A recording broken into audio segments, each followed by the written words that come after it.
Thank you so much, Noni, and thank you so much for all the beautiful women joining us this morning. And thank you, Ida, for being available to translate. You're welcome. Terima kasih untuk Noni, terima kasih untuk semua para wanita yang cantik dan luar biasa untuk bisa bergabung bersama kita hari ini.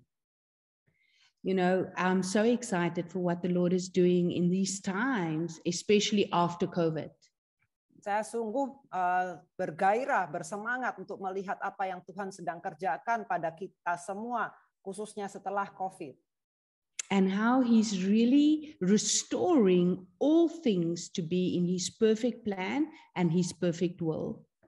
Dan bagaimana Dia memulihkan segala sesuatunya kepada rencananya, kepada dunia yang ada di dalam hatinya. So this morning, I want to share a story that I think most of us are so familiar with, but how do we apply it in our own lives? Jadi pagi ini saya ingin membagikan dari sebuah kisah yang sangat familiar di telinga kita dan bagaimana mengaplikasikannya ke dalam hidup kita. And that is from John chapter 21, where Jesus appeared and showed himself to the disciples again. Dan ini berasal dari Yohanes 21, di mana Yesus menampakkan diri kepada murid-muridnya lagi. And I believe that, you know, in John 20 and John 21, Jesus showed himself to the disciples 3 times. Dan saya percaya dari Yohanes 20 dan Yohanes 21 bahwa Yesus menampakkan dirinya sebanyak 3 kali. And in each of these times, something very important was imparted into their lives. Dan dalam 3 kali ini, sesuatu yang sangat penting sedang diimpartasikan ke dalam hidup mereka. So this morning, we're just going to look specifically at how Jesus revealed himself the 3rd time. Dan pagi ini kita hanya akan melihat bagaimana Yesus menampakkan dirinya sendiri di kali yang ketiga. And I feel it's so relevant for the sons and the daughters of the Father, especially in these times. Dan saya merasa ini sangat relevan bagi anak-anak Tuhan, khususnya pada hari ini, pada zaman ini. Now, the first thing we see is when Jesus came, he found them at the Sea of Tiberias, where they were all fishing. Dan pertama kali Yesus menampakkan diri datang, Yesus menghampiri mereka di Laut Tiberias saat mereka sedang menangkap ikan. So just before that, Jesus actually breathed on them and said, "Receive the Holy Spirit." Sebelum itu, Yesus menghembuskan nafas kepada mereka dan berkata, "Terimalah Roh Kudus." And he actually sent them out to be the apostles. Dan ia sebenarnya mengutus mereka untuk menjadi para rasul. But yet they went back to what they knew and what was like a comfort zone. Tapi mereka tetap kembali kepada apa yang sudah mereka ketahui dan apa yang nyaman buat mereka. And I think many times it's so easy for us to do the same, to go back to something we know or where we feel comfortable. Dan ini seringkali kita juga seperti itu, bahwa kita seringkali kembali kepada sesuatu yang sudah kita tahu dan sesuatu yang nyaman untuk kita. And many times people are seeking for the restoration and the power of God, the manifestation of God, but we want it in a place where we feel comfortable. Seringkali kita meminta manifestasi dari Tuhan, tapi kita mau manifestasi itu dinyatakan di tempat yang kita nyaman. So Jesus came and he met them where they were at. Tapi Yesus datang dan Yesus menemui mereka di tempat di mana mereka berada. And that's something I want to encourage each one of us. The Lord will meet you where you are at right now in your life.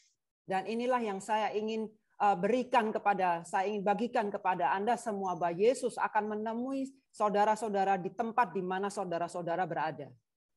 But we see something very important, that when Jesus came and he met them, he saw what they tried in the flesh, but there was no fruit. Dan saya ingin tunjukkan sesuatu yang sangat menarik, bahwa ketika Yesus menemui mereka, Yesus melihat bahwa mereka sedang berusaha mengusahakan sesuatu melalui kedagingan mereka, tapi tidak ada hasilnya sama sekali. Because in verse 3 of John 21, we see that the word says they went out, but the whole night they didn't catch any fish. Kita lihat di firman Tuhan di Yohanes 21 ditulis bahwa mereka pergi semalam-malaman, tapi mereka tidak menangkap satu ikan pun. And many times that's something I think so many people have experienced after COVID, that they've continued doing things, but there's no fruit. Dan inilah yang saya lihat yang sedang banyak dilakukan oleh orang-orang setelah COVID. Mereka berusaha, tapi tidak ada hasilnya. And many people even feel discouraged and feel, but am I still doing what I am supposed to do, or what should I be doing next? Dan banyak orang merasa, apakah aku ini sedang melakukan apa yang seharusnya aku lakukan, atau apakah yang harus aku lakukan selanjutnya setelah ini? And we see that when the presence of Jesus came that morning, something changed. Dan kita akan lihat bahwa ketika Yesus hadir, sesuatu diubahkan. The first thing Jesus did was he spoke to them. Hal pertama yang Yesus lakukan adalah dia berbicara kepada mereka. And I want you to please read verse 5, Ida, of John 21, the first words that Jesus spoke to them as he came to them. Dan inilah yang ditulis di Yohanes 21 ayat yang kelima. Kata-kata pertama yang Yesus katakan kepada mereka ketika Yesus menemui mereka, yaitu kata Yesus kepada mereka, "Hai anak-anak, adakah kamu mempunyai lauk pauk?" Jawab mereka, "Tidak ada."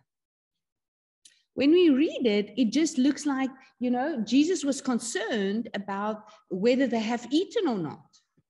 Kalau kita baca ini, seolah-olah Yesus hanya ingin menunjukkan mereka sudah makan atau belum ya. It just looks as if he's attending to the physical need. Seolah-olah Yesus sedang menemui kebutuhan fisik mereka. But actually, when we look at what is said in Greek, we see a key that is so important in our lives, especially today. Tapi sebenarnya bila kita melihat dalam bahasa Yunaninya, maka kita akan melihat sesuatu yang sangat penting, khususnya di zaman kita hari ini. Because in English, and I'm not sure if it's the same in Bahasa, Ida, but the first word Jesus used when he speaks to them, he used the word children. Dan ditulis dalam bahasa Yunaninya atau dalam bahasa Inggris, kata pertama yang ditulis adalah hai anak-anak. Now we know that none of these disciples were children at this age. They were already men. Kita tahu bahwa tidak ada dari murid-murid ini yang masih anak-anak, mereka sudah pria dewasa. But yet Jesus addressed them, asking them, "Children, do you have any meat to eat?" Tapi Yesus memanggil mereka dengan sebutan, "Hai anak-anak, adakah kamu mempunyai lauk pauk?" And that word children in Greek is the word pahidion. Dan kata Yunani untuk anak-anak di sini adalah pahidion. Which means an infant or a half-grown child. Yang artinya adalah anak kecil, bayi, balita. So it doesn't make sense that Jesus would address them as little infants. Jadi tidak mungkin kalau Yesus memanggil mereka dengan sebutan bayi anak-anak, balita. But the second meaning of that word, pahidion, is an immature Christian. Tapi arti kedua dari kata pahidion adalah orang Kristen yang belum dewasa. So the Lord was not just referring to their age in the natural, the physical appearance of who they were. Jadi Tuhan bukan saja menunjuk kepada umur mereka atau tubuh mereka, but he was specifically speaking to them spiritually, saying, "It is time that you mature." Tapi Yesus sedang berbicara kepada roh mereka dengan berkata bahwa inilah waktunya engkau menjadi dewasa. And I believe more than ever, this is the heart of the Father for his sons and his daughters to mature and to become who he has always intended us to be. Dan saya percaya inilah yang ada di hati Bapa, bahwa supaya anak-anaknya menjadi dewasa seperti apa yang ada di dalam hatinya. Not just to be believers and churchgoers, but to truly become sons and daughters. Bukan hanya sebagai orang percaya atau sebagai orang yang datang ke gereja, tapi benar-benar sebagai anak-anak Bapa, anak-anak Tuhan. And that maturity comes only through having a personal relationship with the Father. Dan kedewasaan ini datang hanya bila ada hubungan yang intim dengan Bapa. Allowing the Holy Spirit to be our teacher and showing us how to walk like mature sons and daughters. Mengizinkan Roh Kudus untuk menuntun kita dan mengajar kita menjadi anak-anak Bapa yang dewasa. Secondly, in that verse, Jesus asked them, "Do you have any meat to eat?" Yang kedua, Yesus bertanya kepada mereka, adakah kamu mempunyai lauk pauk? And that word in Greek, once again, is the word prosphagion. Dan kata-kata yang dipakai di situ dalam bahasa Yunani adalah prosphagion. Which also is not just referring to meat, but it's actually saying something to eat in addition to only bread. Yang artinya bukan hanya sekedar daging, tapi sesuatu tambahan yang dimakan selain roti. Now, when we just read it, once again, we can think physically that the Lord was just saying, hey, do you have something to eat with your bread? Kalau kita baca sepintas, mungkin kita akan menangkap seolah-olah Yesus bertanya, hey, kamu punya lauk pauk nggak untuk dimakan selain hanya roti saja? But remember, when there was the multiplication of the fish and the loaves, Jesus spoke to them also concerning the bread. Tapi ingat ketika Yesus pada peristiwa 5 roti dan 2 ikan, Yesus juga berbicara kepada mereka sesuatu yang berhubungan dengan roti. And in fact, at the end of that miracle, Jesus actually tells them, you are still afraid, you are still anxious because you do not understand about the loaves. Dan di akhir mujizat itu Yesus masih berkata kepada mereka bahwa engkau khawatir, engkau masih karena engkau tidak mengerti arti kata roti itu. And now Jesus is asking them, did you mature? Did you get to the place where you have understanding that you can move beyond just partaking of the basics of just the bread? Dan di sini Yesus bertanya kepada mereka, kamu ini sudah dewasa atau belum? Kamu ini sudah sepantasnya untuk memakan sesuatu yang bukan hanya roti saja.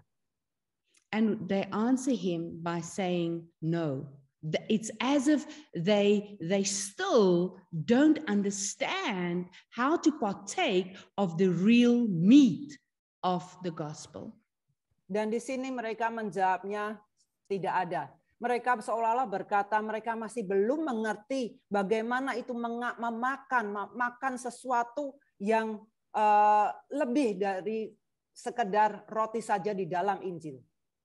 And for us as sons and as daughters, if we want to reveal that love of the Father, we need to get a deeper understanding. Dan bila kita sebagai anak-anak Tuhan, kita ingin menampilkan apa itu arti kasih Bapa, kita perlu punya pengertian yang lebih dalam. And you know, for me personally, it is so prophetic because even partaking of the body of Jesus Christ, this is the same principle. Dan bagi saya ini sangat penting karena prinsip yang sama kita lakukan pada saat kita mengambil makan tubuh Yesus. Because Jesus gave them bread and he said, this is the bread that came from heaven. Karena Yesus memberikan kepada mereka roti dan berkata, inilah roti dari surga. But then he said, this bread is my flesh, meat. Tapi kemudian dia berkata, roti ini adalah dagingku, tubuhku. And again, you can just partake of that as a symbol, as bread, and don't have the full understanding you actually partaking of the body of Christ. Dan kita bisa saja ikut mengambil perjamuan, tapi kita tanpa punya pengertian bahwa apa yang kita makan itu kita sedang memakan tubuh Yesus. But the desire and the heart of the Lord is that we move beyond just understanding it's a symbol, it is the basic, but have full revelation of the power of partaking of Christ. Tapi yang Tuhan inginkan adalah bukan saja kita ikut mengambil perjamuan, mengambil makan tubuh Yesus bukan sekedar sebagai simbol saja, tapi dengan penuh pengertian, dengan pewahyuan yang penuh tentang apa arti dari tubuh Yesus itu. And that is the first thing I want you to remember, and I want you to start practicing, is to partake and really understand this is not just bread, but it is the body of Christ that I'm partaking of. Dan inilah yang ingin saya sampaikan kepada saudara-saudara, bahwa kita bukan saja sekedar mengerti, mengambil perjamuan, bahwa ini perjamuan saja, tapi kita dengan satu pengertian yang lebih mendalam, bahwa inilah tubuh Kristus.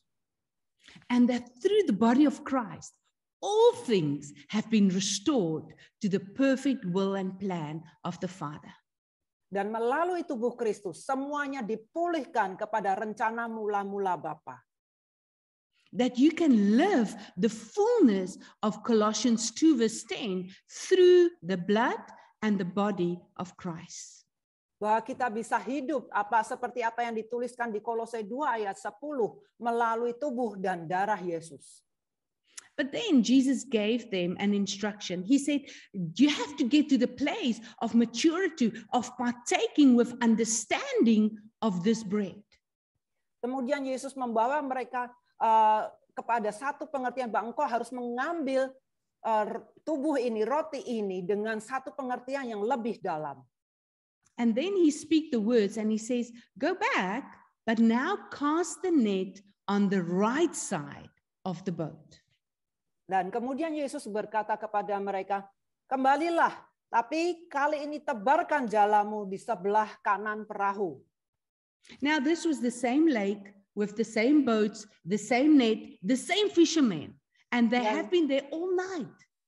Dan ini adalah danau yang sama, perahu yang sama, nelayan yang sama, dan mereka sudah dari tempat itu sepanjang malam.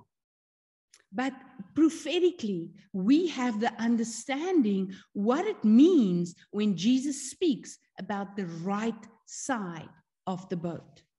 Tapi secara profetik kita harus bisa mengerti apa yang Yesus maksudkan dengan sebelah kanan perahu. Because we know that the word says that he is seated on the right hand of the Father. Karena firman Tuhan mengatakan bahwa Yesus duduk di sebelah kanan Bapa. And the right side speak of that what is done led by the Spirit and not only led by the flesh. Dan sebelah kanan juga mengatakan tentang segala sesuatu yang dilakukan dipimpin oleh Roh Kudus dan bukan oleh kedagingan. And what Jesus was saying to them and trying to reveal to them that whatever you do from that position, being seated on the right hand of the Father in Christ, will prosper. Dan Yesus sedang mengatakan kepada mereka, apapun yang engkau lakukan dengan mengerti bahwa engkau berada di posisi sebelah kanan Bapa, maka apapun itu akan berhasil. And I want us to read Ephesians chapter 2, verse 6 and 7. And just for time, Ida, if you can please read it for us, that is where we can really understand what it means to be seated in Christ. Kita akan melihat Ephesians chapter 2, verse 6 and 7. Efesus 2 ayat 6 dan 7 kita akan baca bahwa kita akan mengerti apa artinya melakukan segala sesuatu dengan mengerti bahwa kita berada di sebelah kanan Bapa. Ini saya akan bacakan dari Efesus 2 ayat 6 dan 7. Dan di dalam Kristus Yesus, Ia telah membangkitkan kita juga dan memberikan tempat bersama-sama dengan Dia di surga, supaya pada masa yang akan datang, Ia menunjukkan kepada kita kekayaan kasih karunia-Nya yang melimpah-limpah sesuai dengan kebaikan-Nya terhadap kita dalam Kristus Yesus. Now, when we all say these verses, and I know in Bahasa specifically, some translation doesn't say you are seated in Christ, but this is what it says in English. We are seated with Him in Christ in heavenly places. Saya tahu di dalam terjemahan beberapa bahasa Indonesia tidak ditulis dengan jelas bahwa kita duduk di dalam Kristus, tapi di sini yang kita baca jelas ditulis bahwa kita duduk bersama-sama dengan Dia di dalam Kristus. Now, if you can start to see that, if you can have understanding that you're not just a believer, you're not just a follower of Christ, but you are seated in Him, with Him, at the right hand of the Father. Jadi kita bukan hanya sekedar mengerti, percaya saja atau mengikuti saja, tapi kita punya pengertian bahwa kita berada duduk bersama-sama dengan Dia, di dalam Dia, di sebelah kanan Bapa. And then verse 7 tells us why. It is not just to say, hey, I'm seated in heaven and I'm above everyone else. No, it tells us in verse 7 exactly why. Dan di ayat 7 dituliskan alasannya mengapa, bukan saja sekedar supaya kita bisa berkata bahwa hey, aku duduk di sebelah kanan Bapa di surga, aku lebih tinggi dari segala sesuatunya. Tapi di ayat 7 ditulis mengapa kita berada di situ. And it says in the Amplified Version that He can clearly show His immeasurable and unsurpassed riches of His grace. Dan ditulis di Amplified Alkitab Amplified bahwa supaya dia dapat menunjukkan kepada kita kekayaannya, kekayaan kasih karunia-Nya yang melimpah-limpah. And that's exactly what happened when we read John 21. It was far surpassing. The nets were so full after they understood and they applied and obeyed His instruction. Dan itulah yang terjadi di Yohanes 21. Setelah mereka mengerti, maka jala mereka pun melimpah ruah. So I want to remind you first today that you are a mature son and daughter, but secondly, the Lord have restored you to be seated in Christ next to the Father. Hari ini saya ingin mengingatkan saudara-saudara kembali bahwa saudara-saudara adalah anak-anak Tuhan yang sudah dewasa. Tapi yang kedua adalah saya ingin mengingatkan bahwa saudara-saudara duduk di sebelah kanan Bapa. So what is your position? You're not just seated in Jakarta or in Manado or in Solo, but you are seated in Christ Jesus. Jadi bukan sekedar masalah lokasi saudara sekarang ini duduk di Jakarta atau di Solo atau di Manado, tapi saudara-saudara duduk bersama Kristus Yesus di dalam Kristus Yesus. And if that is your position, if that is where you are seated, we can all have a deeper understanding and experience the presence continually of the Holy Spirit, our Lord Jesus Christ, and our Father. Bila kita mengerti sungguh-sungguh tentang hal ini, bahwa kita berada di sebelah kanan Bapa di dalam Kristus Yesus, maka kita akan bisa merasakan kehadiran Roh Kudus, kehadiran Yesus, kehadiran Bapa yang secara ada terus-menerus. And when we start to practice that, and we look at every situation, not just from where we are now, but trying to look from the perspective, the position of being in Christ, we can see the victory and we can see God's heart in every situation. Dan bila kita melihat segala sesuatunya bukan sekedar sebagai satu apa yang kita percaya saja, tapi benar-benar tahu bahwa kita berada di dalam Kristus, maka kita akan bisa melihat segala sesuatunya seperti apa yang Bapa lihat. And we see that as they obeyed, as they followed the instruction, the nets that were empty a moment ago were suddenly filled with abundance. Dan ketika mereka melakukan hal itu, jala yang sebelumnya kosong sekarang menjadi penuh dan melimpah ruah. And I believe that is what the Lord will do in these last days. If we do life from being seated in Christ, we're going to see his goodness and his abundance like never before. Dan itulah yang saya tahu Bapak ingin lakukan kepada kita semua, yaitu melakukan segala sesuatu dengan pengertian bahwa kita ada duduk di sebelah kanan Bapa. Maka kita akan melihat segala sesuatu yang kita kerjakan berhasil dan mencapai apa yang Bapa kehendaki. It's not being passive. Jesus didn't tell the disciples, you've been working all night, so now just sit on the beach and I'll catch the fish. It's not passiveness, but it is obedience to his word. Bukan sekedar kepasifan. Oh, kamu sudah capek ya, lelah ya, seharian menangkap ikan, sekarang duduk aja di pantai. Bukan kepasifan, tapi ketaatan. So it is not us doing nothing, but it is us remaining seated and doing everything from a position of relationship and rest. Jadi bukan sekedar kepasifan, tapi kita melakukan segala sesuatu dengan posisi rest, posisi tinggal tenang, dan tahu bahwa kita ada di dalam Dia. And then we see that when they caught all these fish, there's a prophetic number of 153 that is mentioned in verse 11. Dan bila kita menangkap ikan atau berusaha, maka di sini pun di Yohanes 21 pun juga ditulis ada satu angka yang secara profetik memiliki arti, yaitu angka 153. And we know that fish prophetically speaks about the souls, but the number of 153 also speaks prophetically. Kita tahu bahwa ikan itu melambangkan tentang jiwa-jiwa, tapi kita juga tahu bahwa ada angka 153 yang mempunyai arti profetik.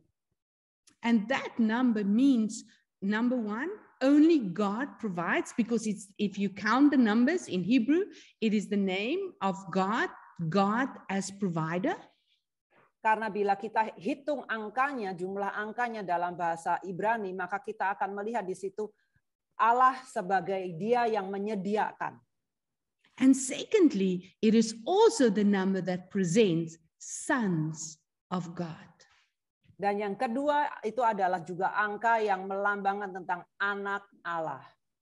So this was a prophetic revelation that the Lord was saying to them, I want you to go and gather and equip my sons, not just little small fish, but sons who will know me and who will follow me. Dan di sini secara profetik dikatakan bahwa aku ingin engkau pergi bukan sekedar hanya menangkap ikan, tapi juga memperlengkapi anak-anakku. And then we see that when they brought the fish, Jesus didn't tell them just leave the fish there, but he said, bring the fish to me. Dan di situ ditulis juga ketika mereka berhasil menangkap ikan, Yesus tidak berkata, tinggalkan saja ikan-ikan itu, tapi Yesus berkata, bawa ikan-ikan itu kepadaku. And the first thing Jesus did when they brought the fish was Jesus invited them to eat with him breakfast. Dan yang pertama kali Yesus lakukan ketika mereka membawa ikan-ikan itu kepada Yesus adalah Yesus mengajak mereka untuk makan pagi bersama dengan Dia. And that is the character of our Lord. He says in his word, I prepare a table before you. Dan itulah yang ditulis di firman Tuhan bahwa aku menyediakan hidangan bagimu. You know, one morning in worship, as I was worshiping, I saw this huge, beautiful table that is prepared like in a banquet hall. And the Lord was sitting there ready. Dan ketika suatu hari ketika saya sedang menyembah Tuhan, saya mendapat satu penglihatan atas tentang sebuah meja yang sangat besar dan hidangan di situ ada berbagai macam, dan di situ saya melihat ada Tuhan duduk dan Dia sudah siap. And I saw that there were so many places prepared, but then at the end, no one came to sit at this beautiful table. Dan saya melihat ada banyak tempat yang sudah disediakan, tapi pada akhirnya tidak ada yang datang untuk duduk di meja yang sudah siap ini. And the Lord said to me, my daughter, every morning every day, I prepare a table for my sons and my daughters to come and partake of my goodness and of who I want to be in their lives. Dan Tuhan berkata kepada saya, anakku, setiap pagi, setiap hari aku menyediakan hidangan yang mewah untuk semua anak-anakku, untuk datang dan makan, untuk menerima kebaikanku, untuk menerima siapakah aku ini sesungguhnya di dalam hidup mereka. But many of them never take the time to come and sit down and to eat with me. Tapi banyak di antara mereka yang tidak punya waktu untuk duduk dan makan bersamaku. And I want to encourage you. You are a son and a daughter of the Most High. Dan saya hari ini ingin mendorong saudara-saudara. Saudara-saudara adalah anak-anak Allah yang maha tinggi. You are seated in Christ. Saudara-saudara duduk bersama di dalam Kristus. Take time daily to come and to sit down and to partake of the written word, but also of the fresh spoken word that he wants to speak to you on a daily basis. Dan saya ingin mendorong saudara-saudara untuk setiap hari datang kepadanya untuk mengambil, untuk makan, bukan hanya dari firman yang ditulis, tapi juga firman yang dikatakan pada hidup saudara setiap hari. Don't just partake of the leftovers of last week. Come every morning, come every day and say, Lord, I'm so excited for what you have prepared for me for this day. Bukan hanya sekedar makan dari apa firman yang diucapkan minggu lalu, tapi setiap hari dengan penuh harapan kita makan dari apa yang Tuhan sudah sediakan bagi kita setiap hari. Because that is what Jesus showed them. He showed them that not only will he provide, but he will feed them. He's there to nurture them and take care of them. Karena itulah yang ditunjukkan Yesus. Yesus bukan hanya sekedar menyediakan untuk mereka, tapi dia juga memberi mereka makan. Memberi mereka kesehatan, nurture, memelihara mereka setiap hari. And then something very important happened, which I believe the Lord is doing even today as we're having this Zoom. I believe it is going to manifest in the lives of many women and many families. Dan ada satu hal yang sangat penting yang terjadi, yang sedang Tuhan kerjakan bahkan saat ini ketika kita sedang Zoom, akan terjadi pula kepada setiap para wanita yang hari ini ikut hadir. In verse 15, Jesus speaks to Peter personally. Di ayat 15, Yesus berkata kepada Petrus secara pribadi. And in the English, it starts by saying, when they had eaten, so when they were already fed. Just a minute. John.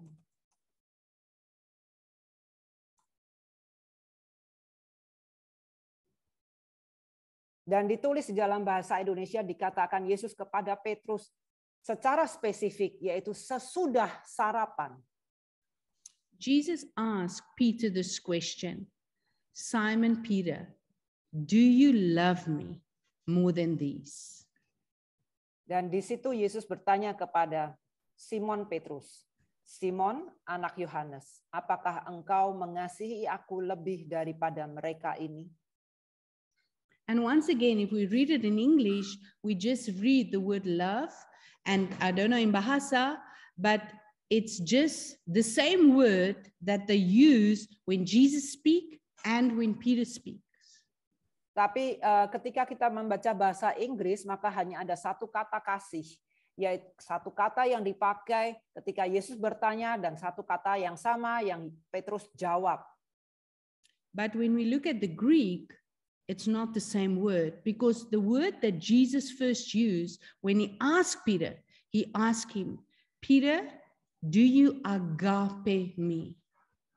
Tapi kalau kita lihat bahasa Yunaninya, maka ini bukan di firman ini tidak ditulis dengan kata yang sama, karena di situ dikatakan Yesus bertanya kepada Petrus, Petrus, apakah engkau agape kepadaku? And then we see how Peter responds, and he said to him, Lord, you know that I love you, but that love is the filial love. Dan di situ kita melihat bahwa Petrus menjawab, Tuhan, aku mengasihi Engkau. Tapi kata Yunani yang dipakai di situ adalah, Tuhan, Engkau tahu bahwa aku filio kepadamu. And remember, a few days before that, Peter was the one that was so bold and said to Jesus, I will never deny you. I will lay down my life for you. Dan kita ingat beberapa hari sebelumnya Petrus adalah orang yang sangat berani yang bahkan berkata, Tuhan, aku akan membela kamu, aku akan memberikan nyawaku kepadamu. He was so sure that he was the one that would never make the mistake of denying Christ. Dia sangat yakin pada dirinya sendiri bahwa dia tidak akan pernah melakukan kesalahan dengan menyangkal Kristus. But then just a few days later, we know what happened. Tapi berapa hari kemudian kita tahu apa yang terjadi.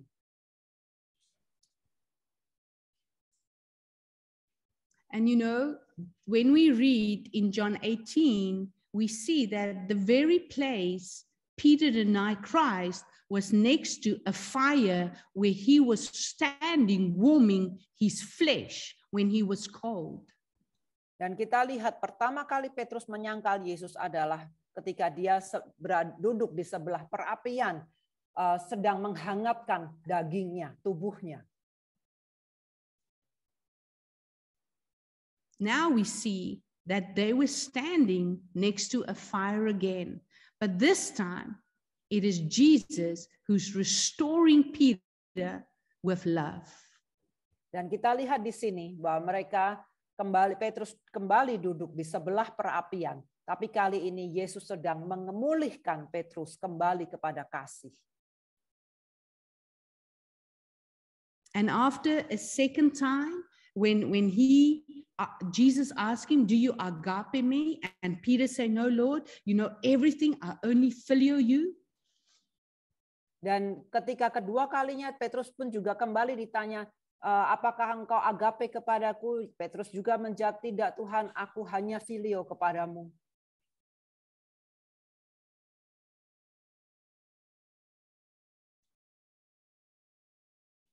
We see a third time, Jesus asking, Peter, Simon, do you filio me? Dan di situ yang ketiga kalinya Yesus bertanya, Simon, anak Yohanes, apakah engkau filio kepadaku? And then Peter realized, and the word says he was grieved, and he says, Lord, you know all things. You know that I filio you. Dan di situ ditulis, Petrus dengan sedih hati menjawab Yesus untuk ketiga kalinya. Tuhan, engkau tahu segala sesuatu. Engkau tahu bahwa aku filio kepadamu.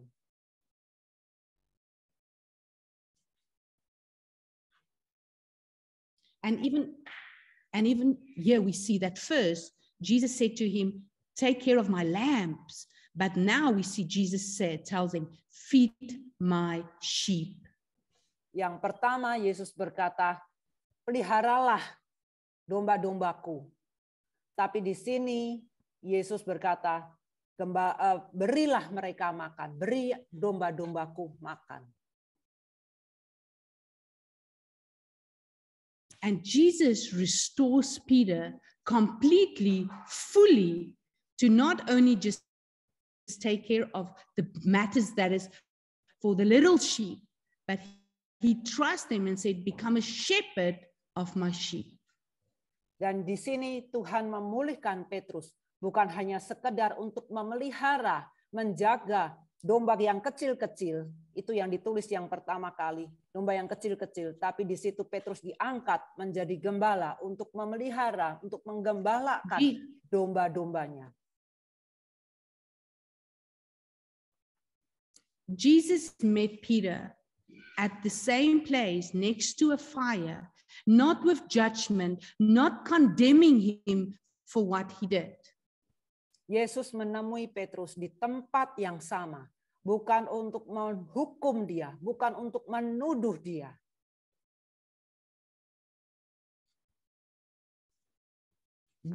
But Jesus met him and he restored him completely to the place and to the person that he always called Peter to be. Tapi Yesus memulihkan Petrus secara sempurna, secara utuh, menjadi seorang Petrus seperti yang Yesus selalu panggil dia, Petrus. And I want to declare that over each and every one of this women's group and everyone listening this morning, that the Lord is meeting you in the place where the enemy have been accusing you. Dan di hari ini saya ingin mendeklarasikan kepada para wanita yang ada di sini, yang ada di Zoom ini, yang ada di grup ini, bahwa Yesus menemui saudara-saudara di tempat di mana iblis sedang tuduhkan itu kepada saudara-saudara. And I want to declare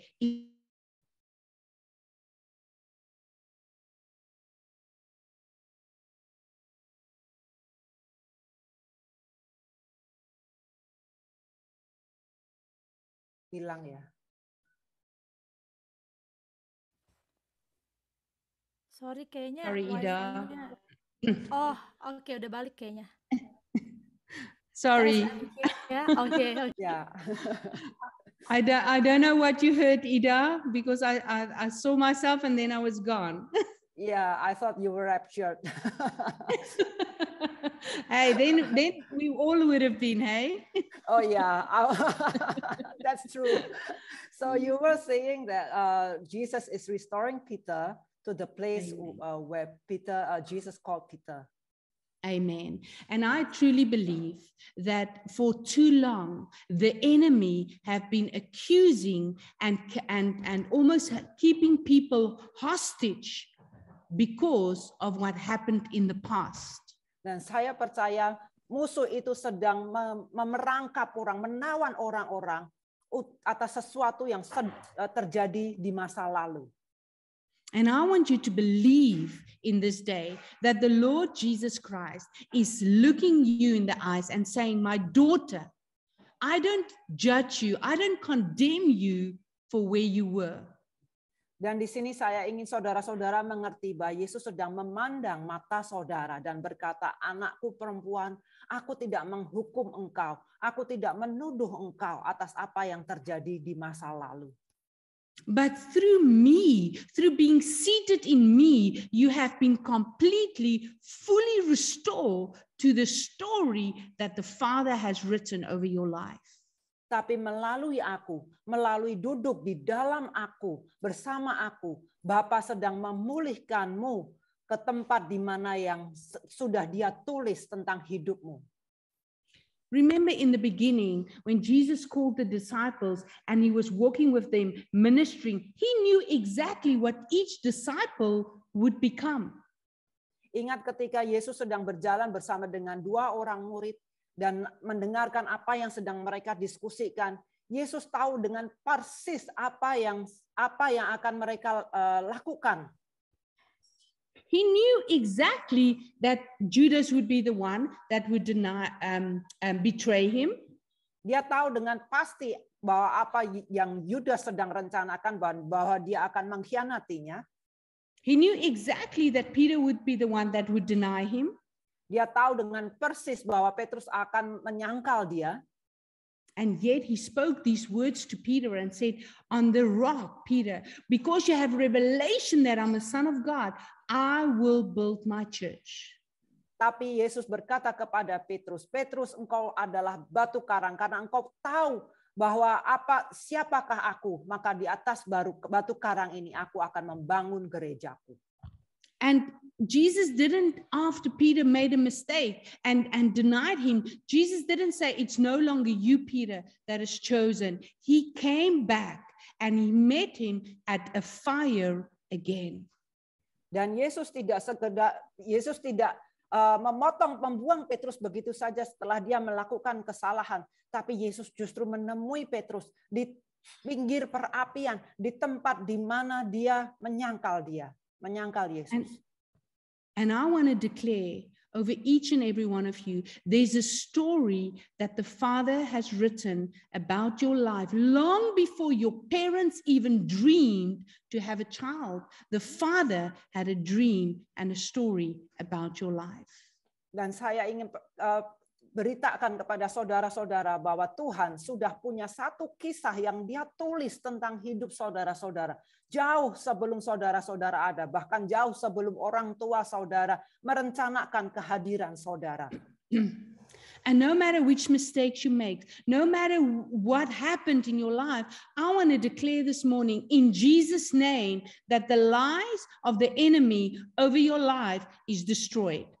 Dan saya ingin perkatakan bahwa apapun, tidak peduli apapun kesalahan yang saudara-saudara lakukan, tapi kebohongan iblis yang mengikat saudara-saudara itu dihancurkan di dalam nama Yesus. And I want you to believe this morning that you are not just a baby Christian anymore. You are not just somebody that is partaking of milk, but you are a daughter that is growing up to reveal the power and the authority that Jesus Christ has already put inside of you. Dan saya ingin deklarasikan kepada saudara-saudara bahwa saudara-saudara bukan bayi lagi, tapi saudara-saudara adalah anak perempuan yang dewasa, yang siap untuk menyatakan kuasa dan otoritas Bapa, otoritas yang telah Tuhan Yesus berikan kepada saudara-saudara. In John 21, it was just Peter going to take the fish from a net. But exactly 2 chapters later, we see how 3,000 people come to know Christ and receive the Holy Spirit because of how Peter preached to them. Di Yohanes 21 kita lihat bahwa hanya 1 Petrus yang berusaha menangkap ikan, menarik ikan itu. Tapi di beberapa pasal berikutnya kita akan melihat bahwa Petrus berdiri dan 3.000 orang mengenal Yesus, menerima Yesus dan bertobat hanya karena 1 Petrus, orang 1 Petrus. It was only 10 days later and a whole scenario was turned around from just being a fisherman of fish, an empty net first, and then 153 fish. Hanya 10 hari jedanya. Dari seorang Petrus yang menangkap ikan dari yang kosong jalannya, kemudian dia berhasil menangkap ikan 153 ekor jumlahnya. But now there were 3,000 souls. They became truly a fisher of men. Dan sekarang 10 hari kemudian kita melihat bahwa di situ ada 3.000 orang benar-benar jiwa yang ditangkap oleh seorang satu nelayan. And I want to declare over your life in Jesus' name that that same power that came upon the first group, the disciples, is now given to us and have been given to us in Jesus' name to do what the Father have called you to do. Dan saya ingin deklarasikan kepada saudara-saudara bahwa kuasa yang sama di dalam nama Yesus sudah diberikan kepada kita untuk melakukan apa yang harus kita lakukan. And I want you to make a decision in this day, not just to stay in the same place, to stay in your comfort zone, but to allow the Lord to speak to you, His heart, His instruction. Dan saya ingin mendorong saudara-saudara untuk tidak duduk saja di comfort zone saudara-saudara, di tempat yang nyaman, tapi untuk meminta kepada Tuhan, mengatakan kepada saudara-saudara apa yang harus saudara-saudara lakukan. And I pray that as you hear His word, as you hear His instruction, you will obey that what He speaks to you. Dan saat saudara-saudara mendengar instruksinya, mendengar perkataannya, saudara-saudara juga taat untuk melakukan apa yang Dia perintahkan. And that you would make sure that on a daily basis, as you hear and obey, you come to partake of what the Father has prepared for you.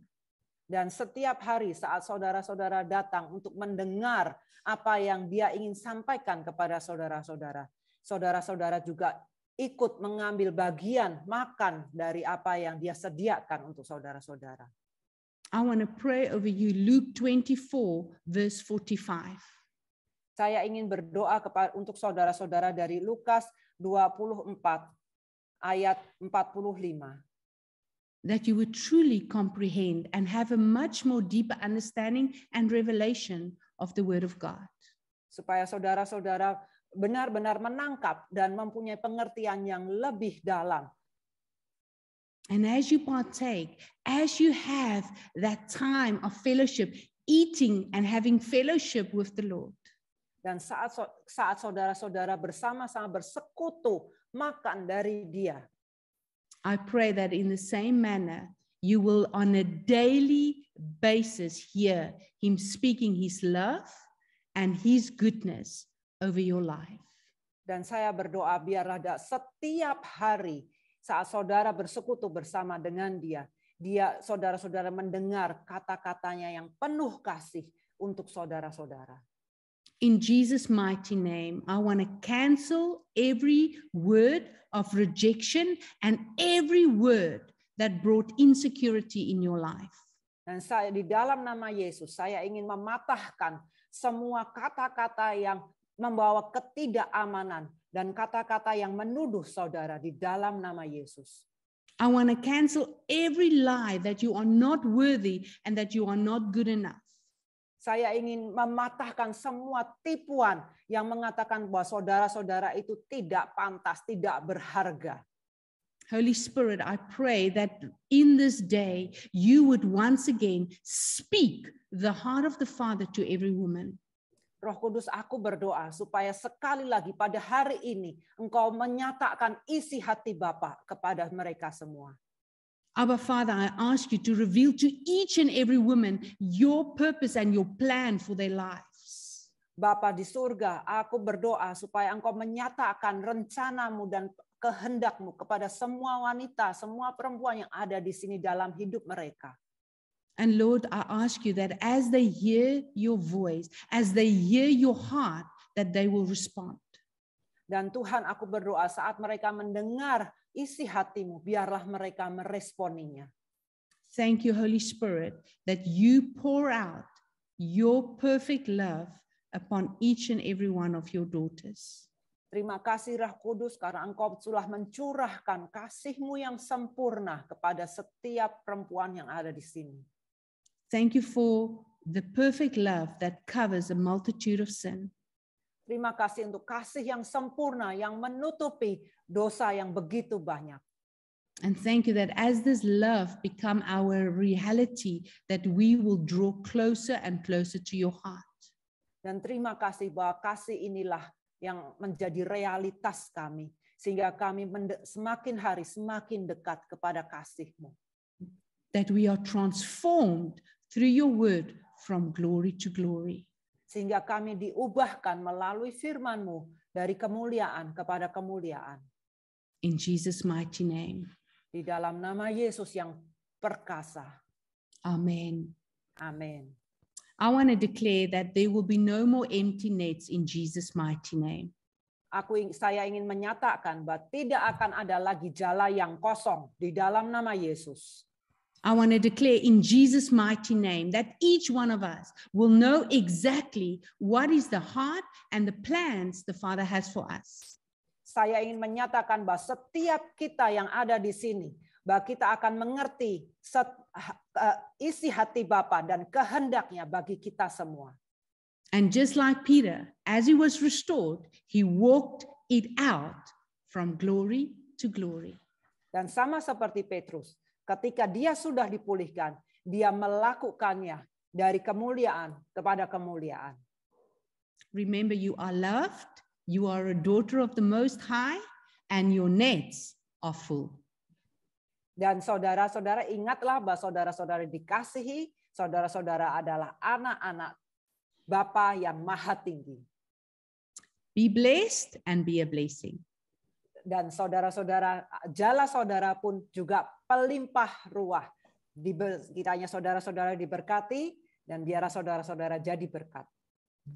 There's somebody here that is praying right now for your daughter. Saya melihat ada salah satu di saudara-saudara sini yang berdoa untuk anak perempuannya.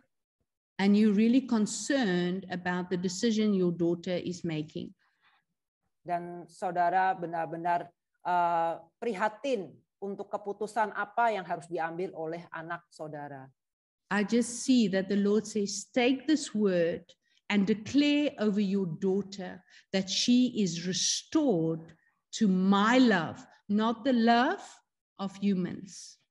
Dan saya ingin menyatakan kepada saudara bahwa saudara dipulihkan bukan kepada kasih, tapi kepada kasihku.